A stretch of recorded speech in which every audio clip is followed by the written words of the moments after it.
નમસ્કાર, સમાચારો સાથે હું છું વિધિ। ગુજરાત કોંગ્રેસના જિલ્લા અને મહાનગરપાલિકાના પ્રમુખોને દિલ્હીનું તેડું આવ્યું છે। 33 જિલ્લા 10 શહેર પ્રમુખો 3 એપ્રિલે દિલ્હી જશે।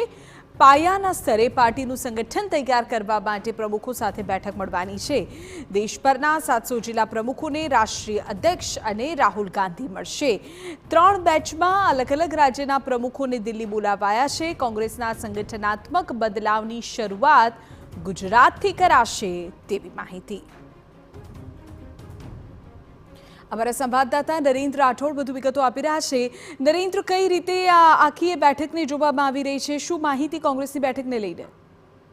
હજી કોંગ્રેસ પોતાના સંગઠનાત્મક ઢાંચાને બદલવા માંગે છે અને એ જ બાબતને ધ્યાનમાં રાખીને કોંગ્રેસમાં ગ્રાસ રૂટ પરથી કેવી રીતના બદલાવ આવી શકે એની અંગેની ચર્ચા માટે અથવા તો હાલ ગ્રાસરૂટ પર કોંગ્રેસની કયા પ્રકારની સ્થિતિ છે એને સમજવા માટે કોંગ્રેસ સમગ્ર દેશના તમામ જે જિલ્લાઓ છે એના પ્રમુખો સાથે બેઠક કરવા માટે જઈ રહ્યું છે। એમાં અલગ અલગ 3 દિવસ તમામ રાજ્યના જિલ્લા પ્રમુખોને બોલાવવામાં આવનાર છે દિલ્હી, અને એમાં ગુજરાતના જે તમામ 33 જિલ્લાઓ અને 10 શહેરના પ્રમુખો છે, એટલે કે ગુજરાતના કુલ 43 નેતાઓને આગામી 3 એપ્રિલના રોજ દિલ્હી બોલાવવામાં આવનાર છે। અને દિલ્હી જ્યારે આ તમામ લોકો જશે ત્યારે રાષ્ટ્રીય અધ્યક્ષ મલ્લિકાર્જુન ખડગે અને રાહુલ ગાંધી સાથે બેઠક કરશે અને એમાં એ જ ચર્ચા થશે કે આખરે ગુજરાત કોંગ્રેસમાં કેવી રીતના બદલાવ આવી શકે, કારણ કે છેલ્લી 2 થી 3 દાયકામાં મોટા ભાગની ચૂંટણીઓ છે એ કોંગ્રેસ હારી ચૂક્યું છે અને